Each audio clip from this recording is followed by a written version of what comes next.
Hey, welcome everyone, and thanks for joining my session today. And we'll be teaching you how you should apply to study. So today we'll be having question and answers, and personally, some of you have reached out to me and also asking questions. So I've sampled a lot of questions and what you guys have been tapping, and also what you see on WhatsApp, and also one-on-one consultation. Some of you have a lot of questions, so we'll be addressing them and see how best you guys can apply for study abroad. So if you are here, what we'll be discussing is funding, your essay writing, your CV, and everything about admission. So we'll be having having so many things to discuss today. So if you are here today, if this is your first time and this Greener Educational Consults, we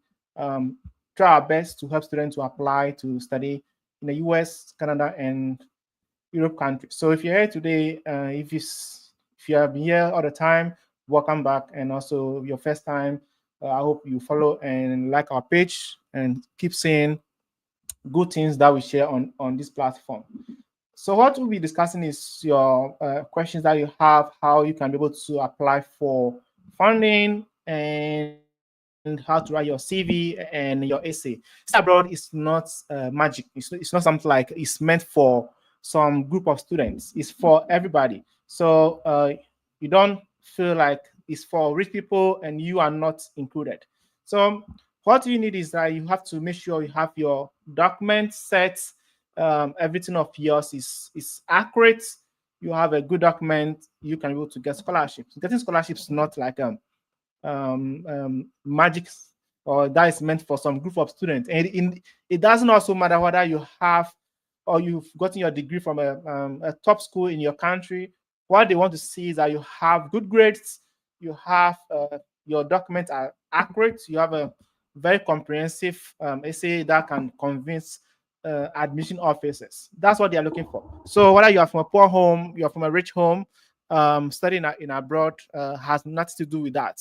What matters is that you have good GPA, of course, you have good CV, you have good essay, and you are cool to go. Anyone can travel abroad. Okay, you can study abroad any country of your choice, any school. You can go to top one university, top two, top 10, top 20, and it has nothing to do with your background. What matters is that you have good academic profile. You are good to go. Okay, you can study, you can do your master's, PhD continuously without paying a penny. Some of us traveled. I left Ghana with just $50. Okay, that was the amount that I even borrowed money from friends. So as that was 2016. So 17. So you can study abroad whether you have money or not. So you on this platform, we know some of you may not be able to afford services of consultants. So we always sharing informations. Okay, whether you have money to pay somebody to help you to apply. If you follow this page, we share informations. We teach you what program you should apply, how to write your document, how to make your CV stand tall, and how to get reference data. So we give you everything you need to apply. Okay, so if you want to study abroad, what do you need? First, you have to make sure that you've chosen a nice program that can get you scholarship. Two, you work on your document. Let's say your CV. And the next one is you have to get your essay, your SOP, personal statement based on the university requirements. Then after getting that, you have to get your transcripts. Okay, if you need school, you have to go in for your transcripts. Your certificates sometimes not required. Maybe after getting admission before it's required. Passport is not required immediately. Some they require is after getting admission, but some schools also want it. It's good to get a passport whilst you're applying. If you don't have a passport now, you can apply and later get your passports. Okay, they don't require passports during application stage. And then one of the things is you have to get your reference letters. If you are still in school, you have to make sure that you are building a very good connection with your lecturers. If you don't get closer to them and you finish school, it will be difficult for you to get a reference letter. And if you're out of school for some time and you don't know who writes reference for you, I tell students, go back to your school, okay? Dress nicely, go to your departments. Even if your lecturers who taught you are no more in a school, go to them and let them know that you're applying for school and you need somebody to give you reference letter, okay? Don't stay at home and say because you finished school for so long, you don't have anybody to give you reference and you don't want to apply. No, try your best and get out and apply. So those are the things that you need. So those documents are the thing you need to get admission. And how do you make sure that your documents are good? You have to work hard, do research, and write good AC. I know essay writing is difficult. Okay, how to put words together and write a good essay that can get you admission is very it can be challenging. But if you start early doing research, that can be something that you can easily work on. And the next stage is your CV. I know some of you have not worked before. Some of you, when you finish your high school, you went to your to do your undergrad, so you've not even tested working environment before. Maybe even you have not even written any research work apart from your project work. That is fine. And if you don't have any job experience and you are still in school, I would advise you to do some internship.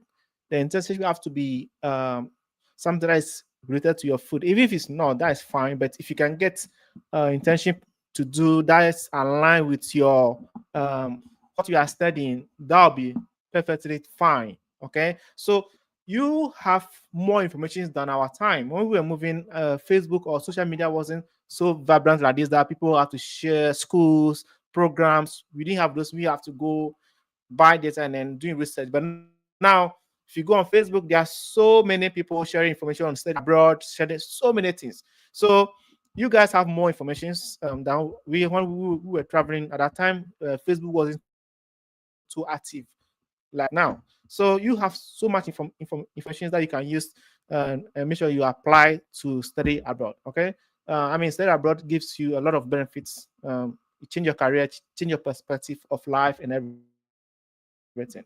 So if you're here today, we'll be talking is question and answers and dropping your questions. Um, Drop your questions and I'll be glad to respond to. If you are here, let me know if any questions.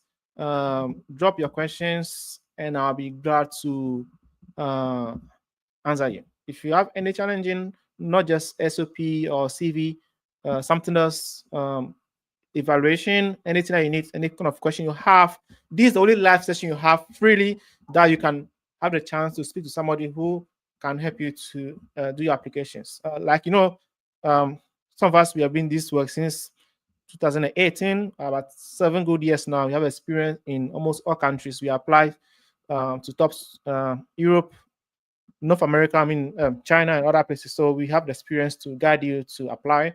So if you have questions, feel free to drop them. And as I'm talking, I'll be addressing them. So because of the topic that I've chosen, I'll be taking them one by one.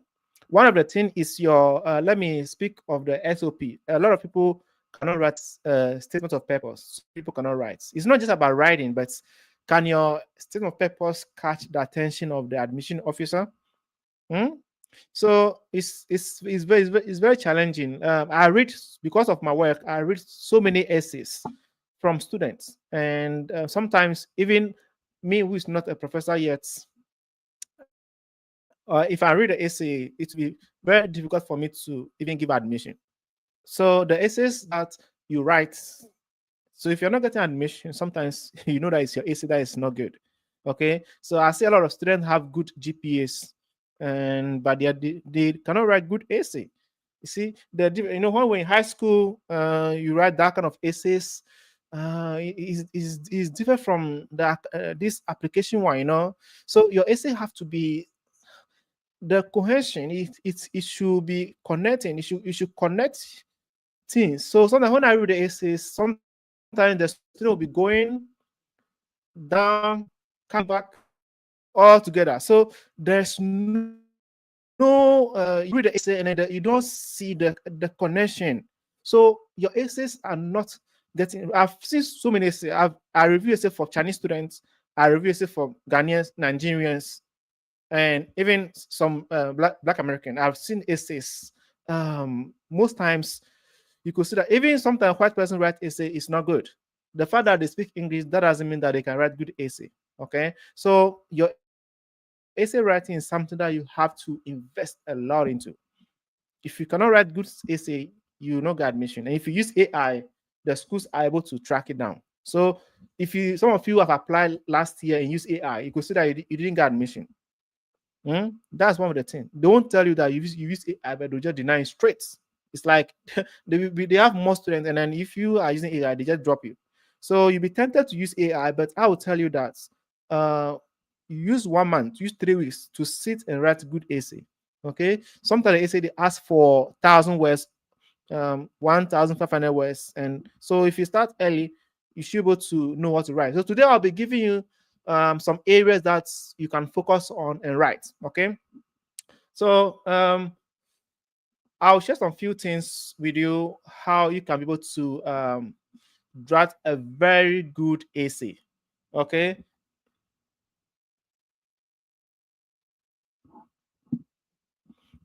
Please let me know if you can hear me in the comment section. Can you guys type if you can hear me?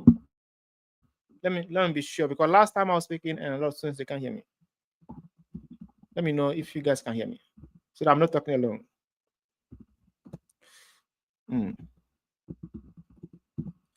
Let me know if you guys can hear me. Please, somebody should type message. Yeah, I can hear you.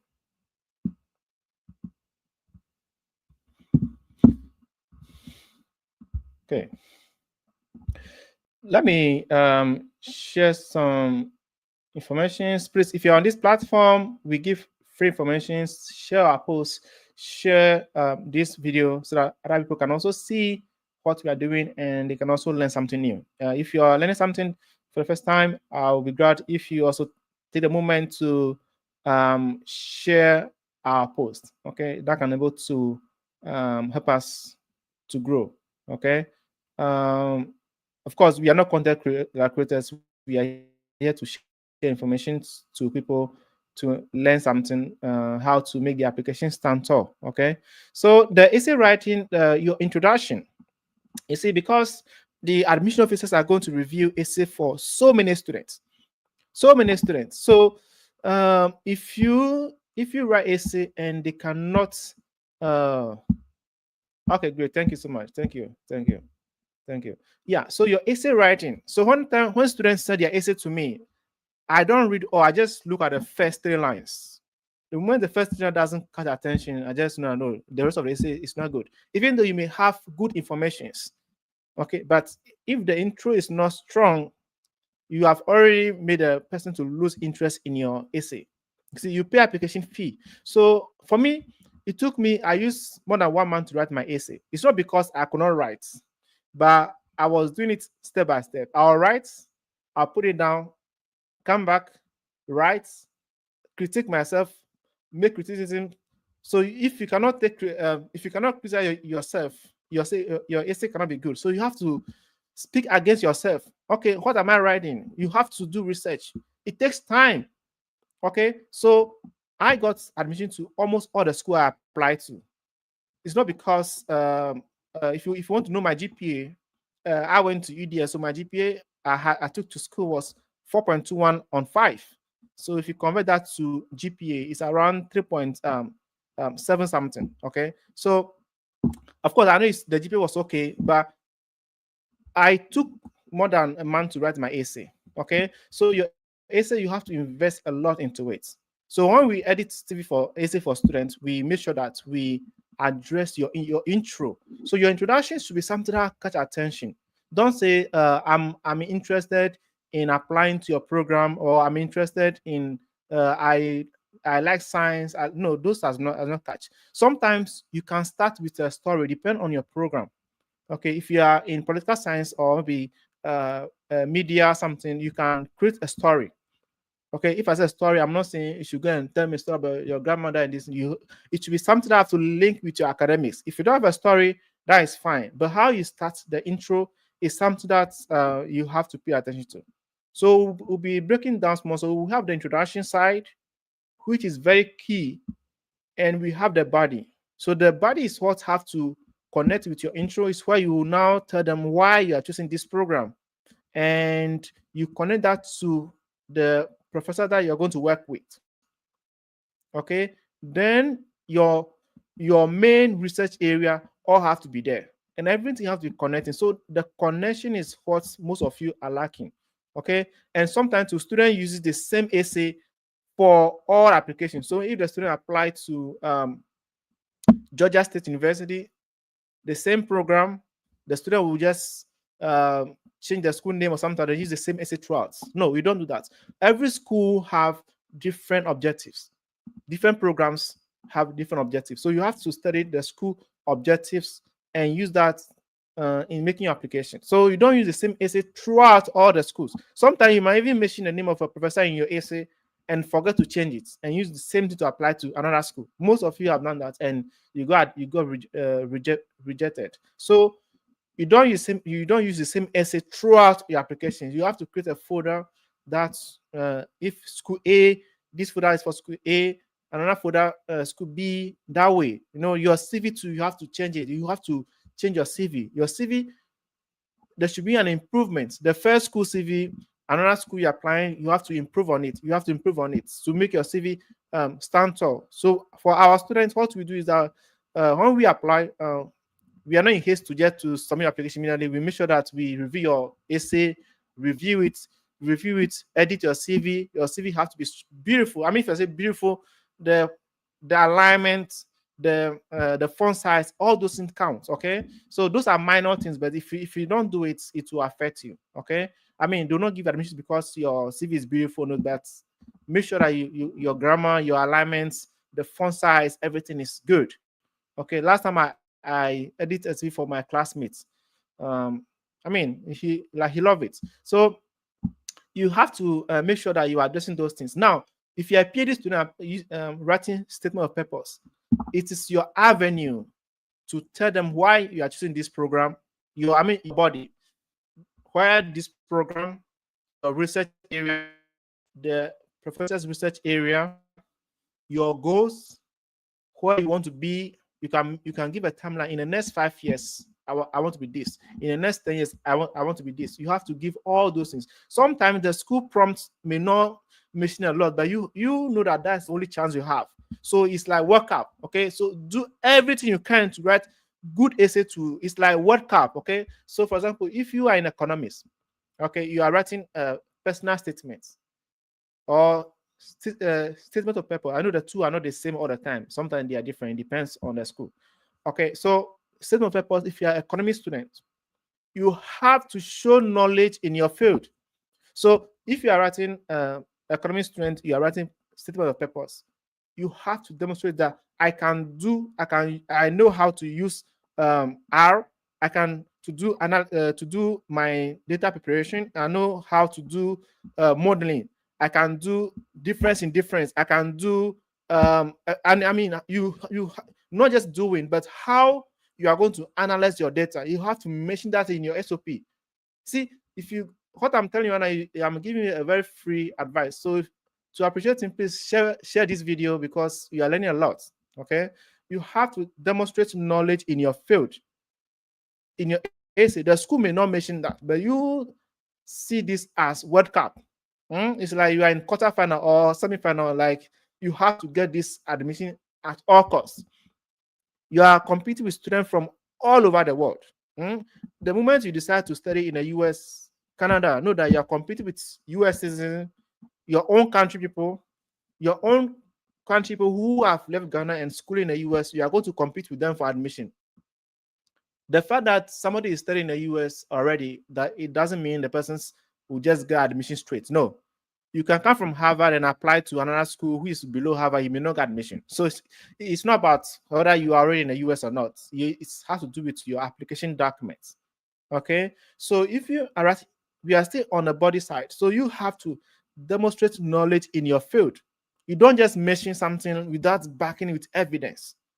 Okay, so if I say that I know how to do difference in difference, I know how to do common regression analysis and all those things, you have to mention it. How are you going to How are you going to address the research area that you've mentioned? You have to go beyond. Now, admission is beyond the traditional way of writing essay. Like, I'm applying for this program, and when I was in my undergrad, I was involved in. No, those things are cake.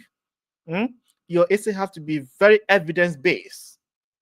You see, you have to demonstrate your knowledge in the program that you're applying to your research area. They want to see you have to brag about yourself. The difference between Ghanaian students and Nigerian students that a Nigerian student, even if he doesn't know the thing, you say you know it. Okay, if there's any Nigerian here, the person can confirm what I'm saying. So you have to demonstrate knowledge. But for we that from Ghana, sometimes we want our exams to show our strengths. But one thing I've realized, not just Nigerian students, but one thing I've realized abroad here is that even the US citizens, if they don't know the thing, they pretend as if they know. Okay, so you see them, somebody who don't know, but the person can make you put you at the background as if you are not a good student. So you have to demonstrate, you have to brag about your skills. Some of you cannot brag about your skills. So when I see CV for some students, they just write some short line. I was responsible for data management. The person just wrote that. If you write on your CV, it makes no sense. You have to back it with its evidence. When you were manager for database for your company, what have you done? What was the impact? Was there any results? Has there been any improvement? Your essay has to be evidence-based. If it's evidence-based, that when you mention something, it should show something that can back it. That's why you write good essay. Now, when you talk about what you can do, now you have to link it with the professor's research area. So please, this is question and answers, and I'll be expecting you to drop your questions. If you have any other things, whether you spoke to me before, if whether you and you will have conversation before that's okay. Drop me your questions, and I'll be glad to answer you. It's question and answer session, so I'm just addressing what most of you have been asking me, and also what I've read in some of your essays in the past years, your seniors who have reached out to us in the past. Okay, so we'll be addressing some of your questions. So drop them down, and I'll be glad to respond to your questions. So as you have demonstrated knowledge in your field, the next thing is to have to link your research area to the professor. Okay, you are not going to find yourself. You don't have to say you want to do that. You want to force your research area on the school. It doesn't work that way. Okay, your research area has to align with the professor's research area. They are going to pay your fees, so you don't have to do something different from what they are doing. Okay, so after you have linked your research area to the professor, it's now that you now have to now come down to tell them what you hope to gain from the program. Sometimes the schools will say that, what do you aim to achieve? I mean, why do you choose our university? What was the reason? Or did you just choose because of the scholarship? Of course, I and you, we know that we apply because of the scholarship. But when you are going to apply, you don't just mention that um, um, you apply because of scholarship. Okay, of course. Uh, if I become a professor and that question is being asked, even though I know myself that you apply because of scholarship, but I will take your answers that you are giving, not my own psychological mind, So you have to know how to connect your research area to the professor. Okay. Last time, there was a time a prof asked me, why did I choose their school? Of course, I choose because of the funding. But I mean, you can't say that. So sometimes you have to know how to balance your answers. All right. There's a time we prepared a student for interview. The student came from KNUST, a physics student, PhD. The students, two professors were having interest in the students. But when the student went for the interview, the students mentioned that he would love to work with this professor. Okay, and he said so that means that the second professor don't have any chance to work with that student. So the student was not admitted. The student have reached the final stage of getting admission at the interview level. But instead of the student to mention that, yes, I'm interested in working with you, come to the US first and later change your mind. But this student was adamant. We've advise what to do. So you have to align your research area to the professor, not what you want. Okay, that's what you have to pay attention to. Now, if you go to the last part of the essay, conclusion part, it's where you have to now. Okay, before you go to conclusion, we are still at the intro. Sorry, the body. So when you are the body, you have to now, based on your field, if you are in economic science, statistics, um, social sciences, mm, or even chemistry and some other areas, nursing, public health, you have to now mention some of the tools that you can use. If you can use like software like Stata, if you can use like Python, if you can use R, MATLAB, SPSS, SAS, you can mention all those things in your essay. All right, you are it's there to show that you are knowledgeable, and when the school admits you, you know what you can do, because you are going to be a research assistant to the professor.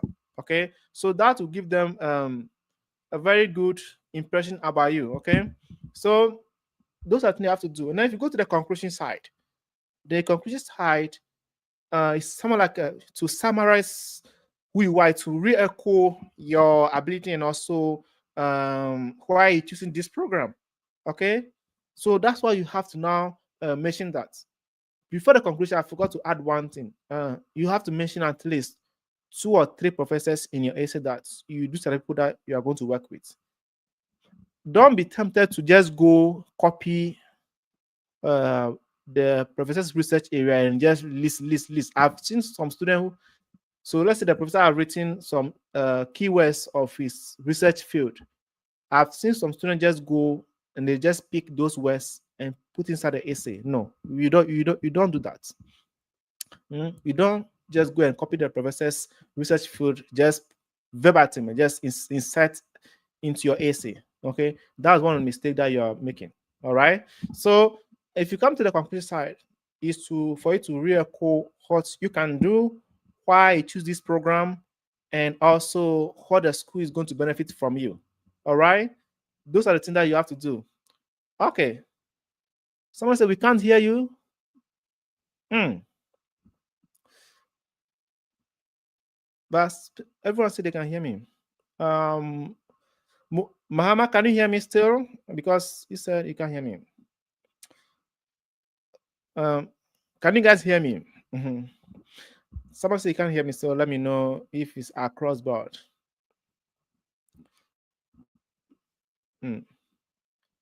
Okay, so I believe people can hear me. So, Muhammad, let me know if you can still hear me or not. I want to award Mahama. Yeah, Mahama Mola was my senior. I know he doesn't know me, but I know him. So Mahama, if you are on this platform after this program, please reach out to me. You were my senior in school, but I know you didn't know me because I think you were in F science and I was natural science. So you can reach out to me after this program. Maybe we can discuss things more. Let me continue. Okay, good. So let's type in your questions and I'll be glad to respond to all of them, and share this link to everybody, please. And the next thing I will be talking about is your CV. Okay, myself, I have once put my date of birth on my CV before. Okay, so we all have passed through this. You will have the chance now to learn something that we didn't learn. I mean, 2017-16, Facebook wasn't too active like this. I mean, with this admission stuff, but now there are a lot of info online. You can see everybody sharing information and all those things. So you guys have heard a lot. So if you're writing your CV, you don't put your age, your date of birth, your hometown, your what do you call it?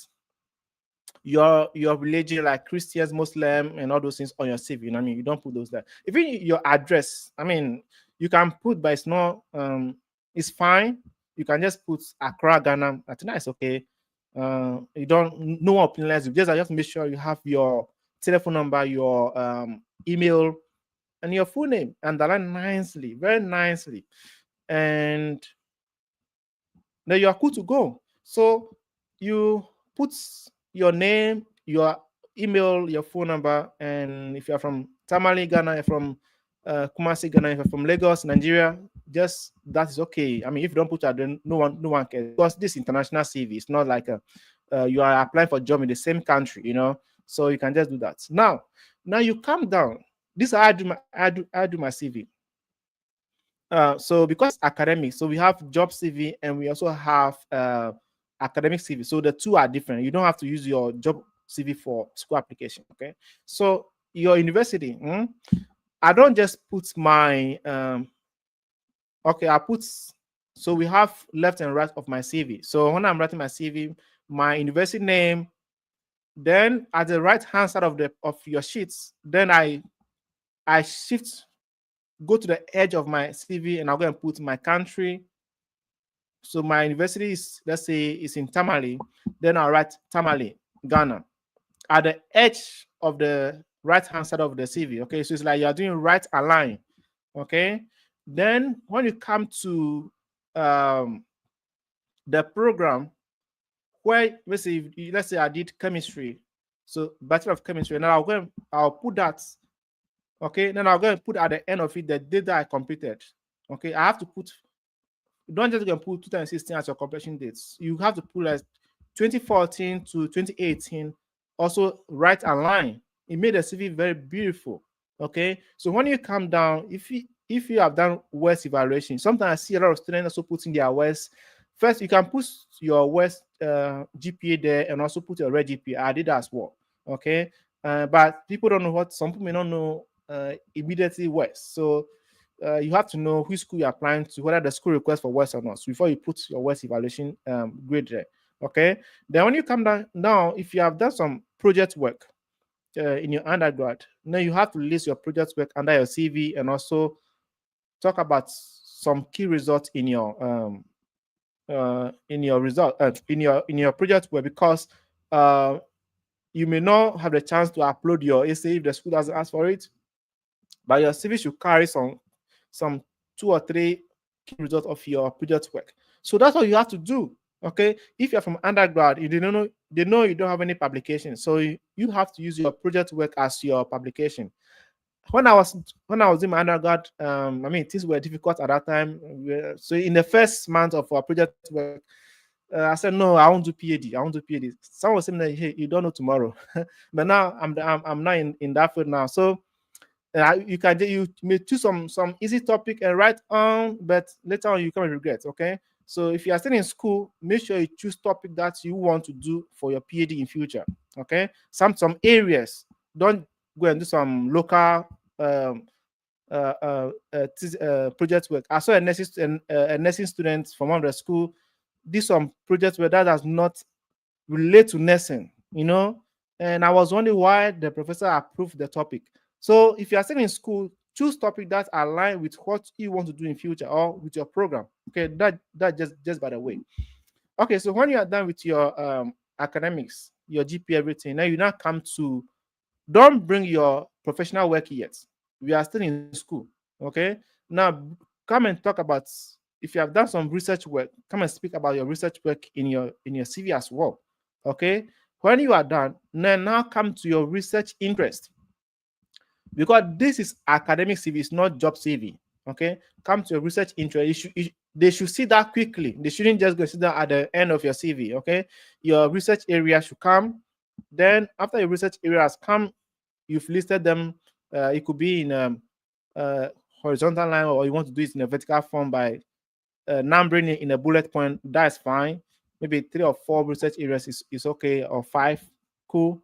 Then the next thing, now you have to now come and talk about which kind of tools you can use. You have to mention that. And also now come to your professional life. If you have worked before, work in some research institution, all those things, you have to put those in your professional. Now, most people cannot talk about their work. They cannot describe what they've done. Most people cannot do that. When you are describing your previous role, it should be measurable and quantifiable. Okay, if I say quantifiable, I mean that you should give some evidence of what you have done, what has been the impact. Okay, when let's say you were let's say you are a data analyst for the company. or data manager or so many things, or you are the how they call it, how they call this role, people that certify product and some things. Through your role, you've led the company to achieve this. Hmm? Through your role, the company revenue have increased by this. So those are the, it should be evidence based, and you should quantify your role. You see, don't just say that I was responsible for data management. No, you can't say that. Hmm? You don't write in your CV that I was responsible for data management. I was leader of my team. Last time a nurse who's a senior nurse, I mean principal nurse, something like that. She's like a senior, and then she said, I was a leader of my team. And then I said, no, you don't have to do that. If you're a senior nurse, hmm, I manage this number of nurses in my department. Hmm. If you're a midwife, I helped through my role. We help to deliver like 30 babies in a month, and we have reduced mortality rate by this number. Those are, we call it evidence based and quantifiable.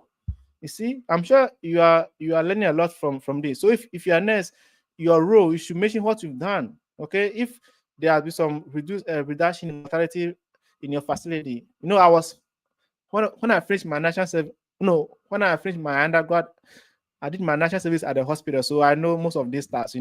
So you have to be, you should quantify your role. It should be evidence based. Okay, I review CV from Chinese students and all those things, so I've seen that they write a very good CV. Okay, your CV has to be very, very good.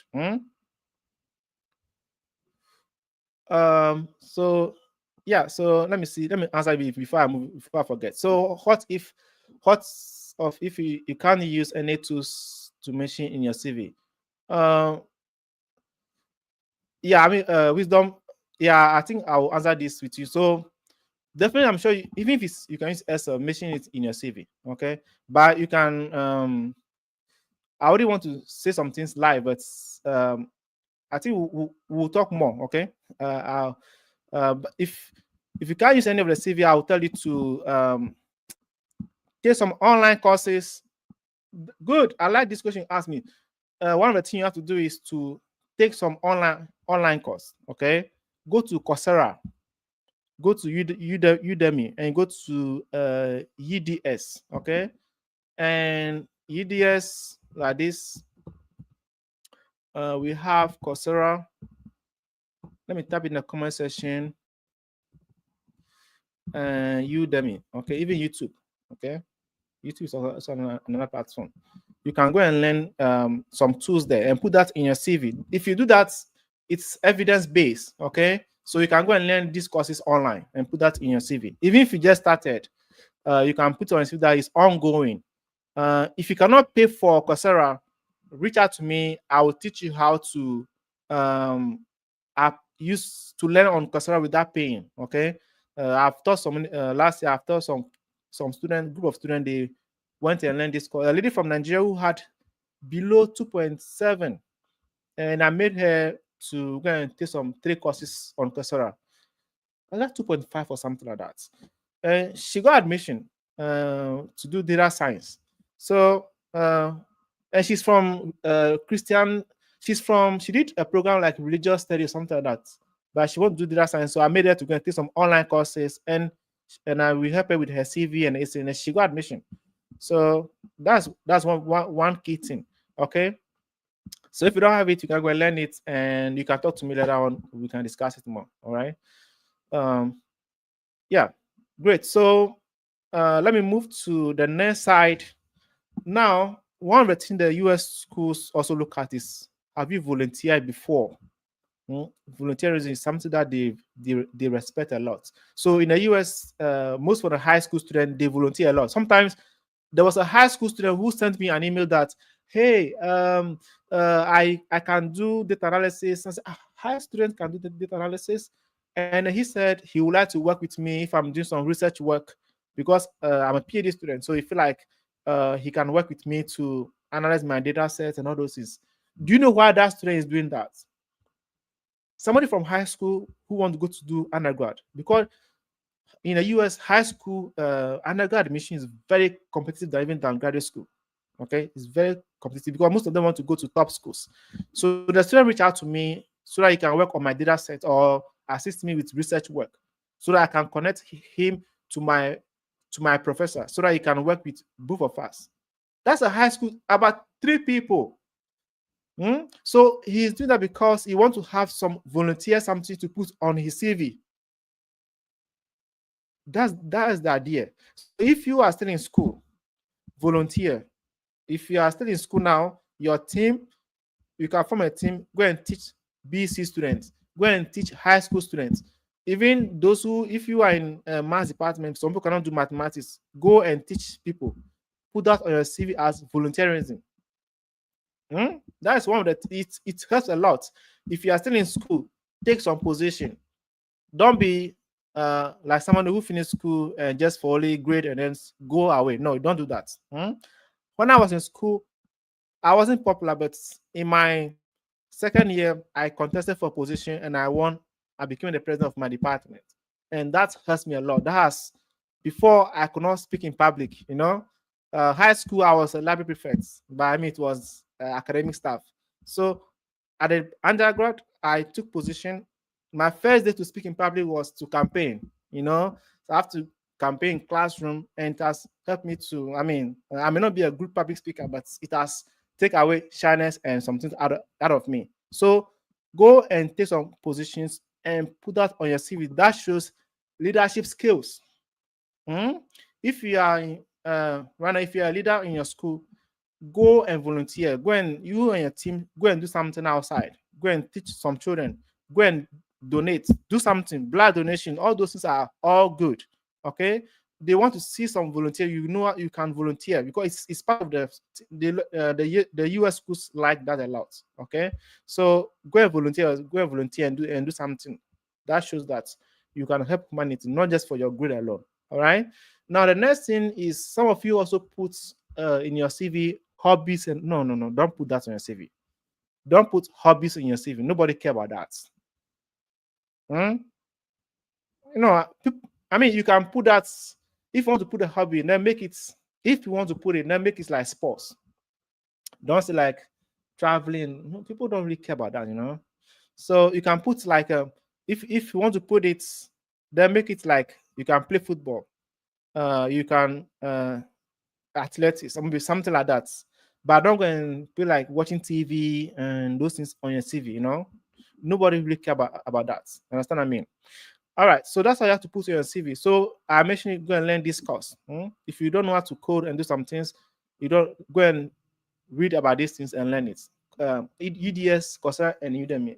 Even YouTube, you can learn a lot from that place. Okay, and for Coursera, I can show you how to do it without paying for the course. All right, which is legal. It's not something fraud. Okay, and that should be for the CV. And sometimes students says for the reference, they say that request, how they put it, they write that reference upon request, something like that. I don't know how they put it.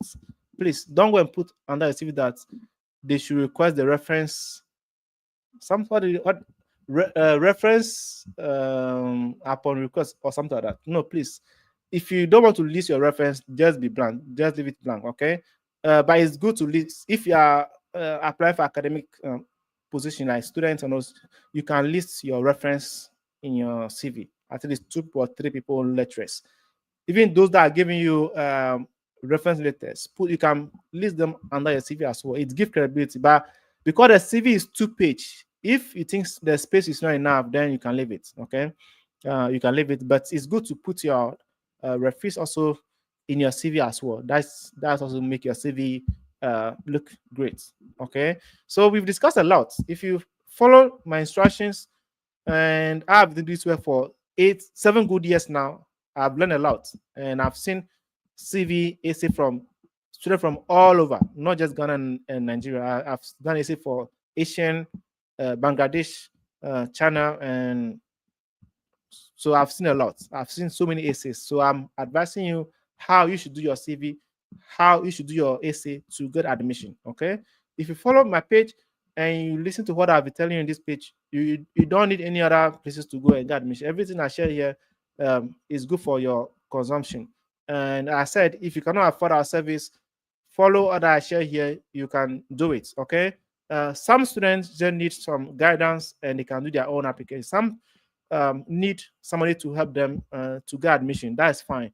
If you cannot afford services, this platform should educate you to learn how to write your own essay and CV. Okay. And if you just need assistance in writing CV and essays, our platform is there. You can go and book an appointment and we can assist you to write good essay CV. All students that we write essay for get admission. Okay. We are experienced in this and we know which school to apply for you and what program you should do. So we cancel you on program selections, school selection, and all those things, not just by just apply randomly. No, you have to be careful about which school you're applying to. All right. And if you have any questions you want to ask, drop it down and I'll be responding to you. So the next thing that I will be talking about is your scholarship applications. I know we have done 47 minutes already.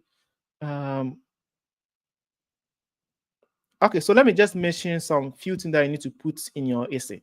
Okay, so your program fit.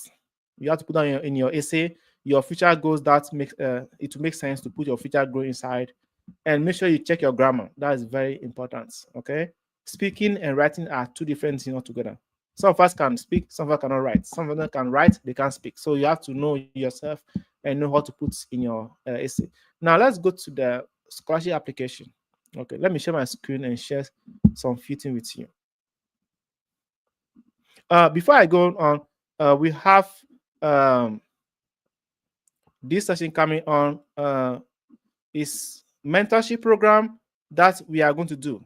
Okay, so this mentorship, some students cannot afford services. I mean, it's normal that all hands are not equal. So what do you call it? Let me take this away. Okay, so some students cannot afford, I mean, consulting. That is fair. So if you cannot afford how to apply this mentorship, we are going to teach you how you can write CV, teach you how to write essay, live session. And if you have already written your essay, you come and we are going to review it for you. And after the session, you have some few days to message us for us to edit for you and all this. So it's a live session that we'll be having, but it's a paid one. Okay, this is something that if you cannot afford services, this is something that you want to take advantage of. And during that session, we'll be looking at funding. We'll be matching with program that you need to apply to, which school to apply to. So if you have not registered yet, we are taking limited number of students. So you can scan a QR code or go to our websites. You find mentorship, register, and we're able to guide you. So this is a session for students who cannot afford a service of consultants. Okay, so it's time for you to just go and learn how to write good CV, good essay, founding, program matching, and you are good to go. Okay, so we will having that on 25th to 26th next week, and that'll be a weekend, 6 p.m. GMT Ghana time, so that you can be able to learn this based on experience. Most students who uses these services also get admission. So it's a good chance for you to take to make sure that you settle on something. All right. I'll share with you some share my screen to some funding. One guy from Osman from Nigeria, I think he have interest in doing media communication. So if you are applying to this school, if you are in this program, they do have funding. Okay, they do have funding for this program a lot. So but masters is not too good, but PhD will be good for you. Okay, if you want to do PhD, then apply for this. Masters sometimes it's difficult to get funding. Okay, so you come to this side, and so this program, let me know if you guys can see me. Okay, good, you can see me. All right, so GRA is waived.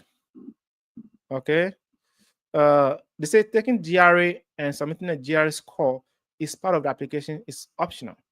It means when you submit it, they will use it. In the US, when they say something optional, it means that um, if you don't have it, they will not penalize you. But if you have it, they will use it. Okay. So what it means is that this school, those who have the GRE will get admission fast than those who don't have. That's what it means. When they say it's waived and they don't add optional to it, then you are good to go. But if it says optional, if somebody else submit it and the score is great, they will use it.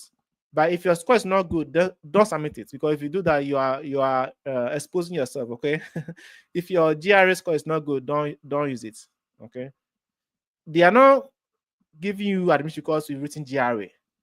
They are giving to because your GRA score is good. That's the two things you have to pay attention to. Okay. And then we have the funding. All full-time PhD students are fully funded.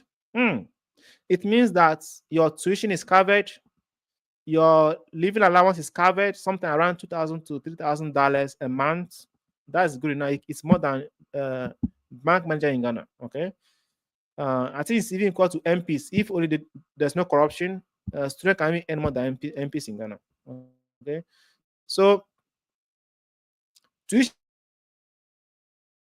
fees are covered, and student stipend. So sometimes they pay it every 2 weeks. In the US, they pay scholarship every 2 weeks. So every 2 weeks, you get some money. Okay. So for example, I've taken my money already. You understand what I mean? So, but I'm not on student visa, so I'm cool. And also we have like health insurance. Okay. Health insurance is free. It's covered. You don't pay anything. So you just carry your bag from Ghana and come. Pay your own flight tickets, come to the US freely in school. Okay. US is the kingdom of scholarships than other countries. Okay. So you are good to go. So if you are in this area, you're in advertising, corporates, all these programs, if you have done journalism, you have done political science, public policy, you can also be here. Okay. You can be in this field. Someone will say, can you come from science and move here? I'm not sure. You can move. We have like health communication. You're from nursing student can also do this program. Okay. If you're a nurse student, if you're public health, you can do this program. Okay. And yeah, so it's good. And you go, you check the faculty's profile, and you just go to, so this is where some of the students they work. It means this school is a top school. It's good. It's a good university. Okay. And you are good to go. So this is a program manager. You can send an email to them and then apply. Okay. And also we have so this is why you get a faculty's profile and check. So when I was talking about the essay, so when you come, you have to look at the research area of the professor. Don't just go and copy this, boom, then you just drop inside your essay.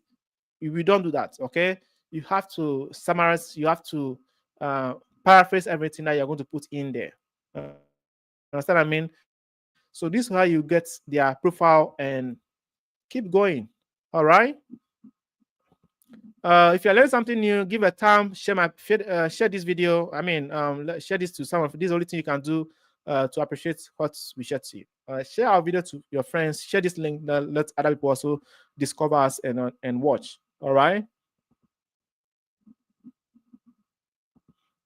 So of course, the mentorship is coming. Make sure you sign up. Let me show the next to you. Share another screen with you to show you. No, come on.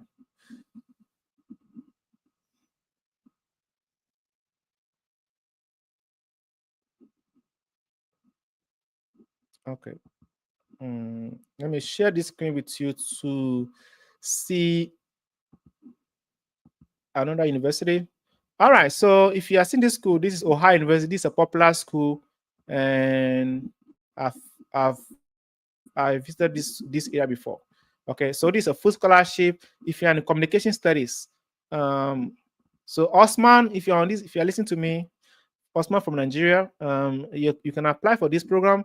It's a fully funded scholarship. Okay, so they pay this stipend to you. They admit about 8 to 12 students. Okay, so it means more than 500 students apply to this program, and they take just this number. So how can you get in? You need a very good CV, good essay. Okay. Don't be deceived because I'm sharing this means that when you apply, you just get to know. It's very competitive. How do you do? Write good essay, good CV, and you can get in. Okay. So you're going to be teaching us, you have teaching experience. See? So it's required administration experience and also research experience. They look at that, and travel support for conferences. They'll fund that for you. Okay, research support. They give some other funding to you. Okay, they have fellowship. That's what they give to you for the funding. All right. So this school give funding a lot to students, and there are so many programs. If you want to speak to me, just reach out and we take it from there. All right. So I mentioned that if you're in nursing, you can do this because of the research area. You can divert to different field. Okay. You want to master your communication and do PhD inside. That is cool for you. All right.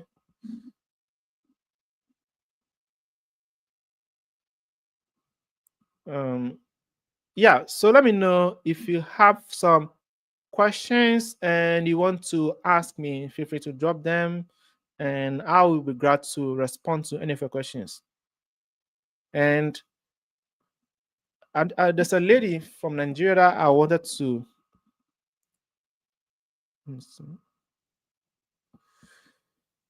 She shares my.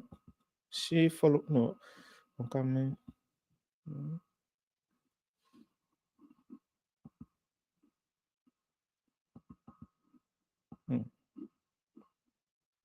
Yeah, so please sign up for our mentorship program. There's a lady called Onyinye something.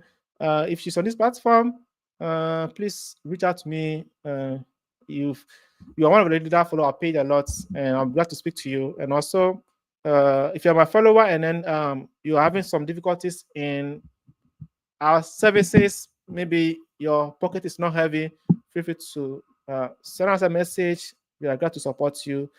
All that you need is somebody to give you some information, and you can go to do things well. Okay. So thanks for joining this live session, and we'll be having more of that next week by this time. And also, our mentorship is on Wednesday, and we can be able to guide you to get scholarships. Okay.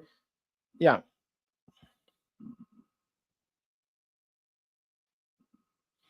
Let me see.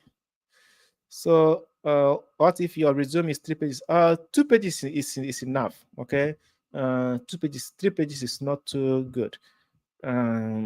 If the school is silent about it, 2 pages is enough. 2 page. So I don't know what you put inside. Check your font size. You can make it font 11. 11 is acceptable. Okay. And the spacing should be 1. Okay, the spacing should be, don't make your CV two space 2. 1 is okay, and make the font size 11. I'm sure you're able to get it. And you can also look at the margin. The margin, you can make it 1. I think, yeah, margin should be 1, something like that. You can also make it 0.5 at the top and down, so it can take everything. Okay. And somebody is asking real say, what do you have to do you have to apply for graduate assistantship separately? No. No, yes. Majority of the schools don't require for you to apply for it, but some of the low schools ask for it. You see, so that's why I say apply to top schools. So the top schools, you don't apply separately. Once you are admitted, they review your application for admission and assistantship. So assistantship assistantship process is quite is the same, but they'll review and review again. Okay, so once they give admission to you, they give that to you immediately. Some of the schools, they'll tell you to apply for it after admission, and the top schools don't do that, but the lower schools may ask you to apply for it or wait till some time and apply. So mostly you don't apply, but it depends on the school that you're applying to. Okay, so for example, if you apply to University of Ohio that I showed to you, or Michigan, they don't ask you to apply separately. Once you are admitted, they give to you immediately with the admission. So if it doesn't come with it, then that's trouble. Okay. Sometimes they can give it to you after your admission, but if you're not giving immediately, it's called for. Uh, you have to start thinking. So you don't have to apply for a separate. It depends on the school. Okay. So you read the school instruction what they want. So read carefully before you apply. Go to the admission page, read. Go to the department page as well. So we have graduate school. When you apply online, you are applying to the graduate school, and then graduate school will not transfer your admission portal to your department. You see, so there are two separate things. So your school will admit you, forward your admission to graduate school for final approval. So that's why it works. Okay. So when you apply online, the graduate school instruction may be different from your school instruction department. So you have to read the two together. Okay. If not, you apply, and so that there's a requirement that you needed to certify, but because you didn't read well, you've missed it. Okay. Yeah. Thanks so much. I appreciate that, and I think you guys have been supporting me. I'm so grateful, and we are here to support you. Like I said, if follow me and you are part of our top people that I've shared the last time, and maybe you cannot be able to afford our services, it's too much for you, I would advise you to join our mentorship program so that you learn how to write the AC and CV. That way, when you write, you can share with me and I can help you to edit. Okay. So don't be left out. Don't say because of money you cannot join. Have some difficulties, feel free to reach out to us. All right. So we'll be having more session, and I'm grateful for you guys having time to this evening. Okay, let me see. Yeah, sorry. Let me show you a message so that everyone can hear it.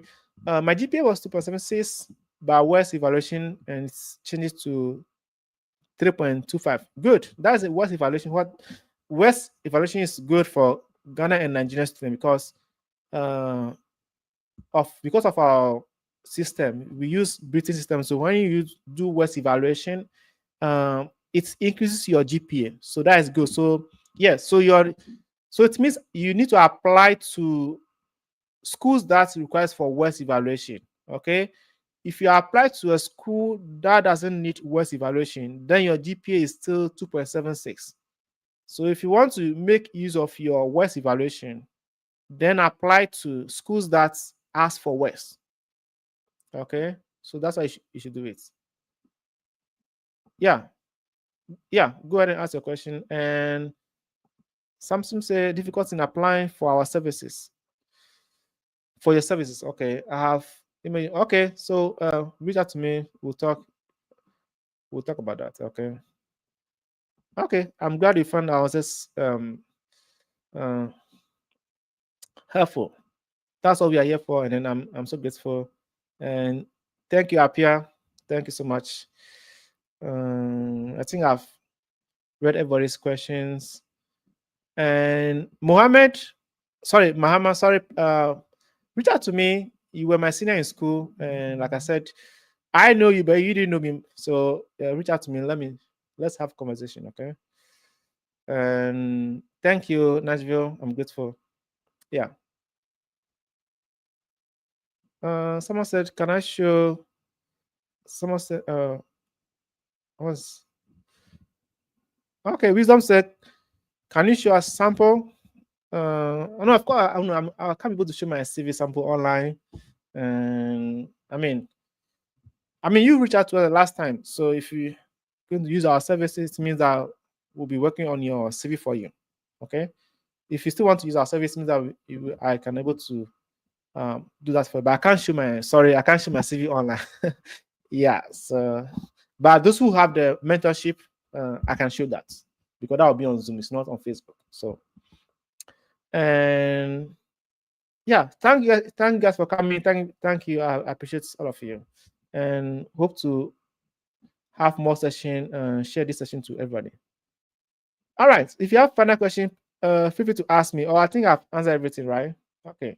If that's the case, you can always tap under this video, and I will respond to all questions for you guys. Okay. Thank you again. I'm so grateful for you guys for joining our session. If there's no questions, then we'll end it from here and have the next one on Tuesday. Tuesday we have another session coming on, and that one will be why your SOP is getting rejected. So you don't want to miss that session. It's on Tuesday, 7 p.m. So hope to see you guys one day in the US, and I'll be glad to welcome you. If you want to go to Canada, US, Australia, UK, all decision lies in your own hands. So you have to know what you want. You have to know your immigration pathway. You have to know why you are going to this country. It has to be based on your future plan. Okay, so you choose your country carefully. Okay, if you want to go to China, that is good. If you want to go to Europe, that is good. You know what you want and choose it. All right, thank you guys.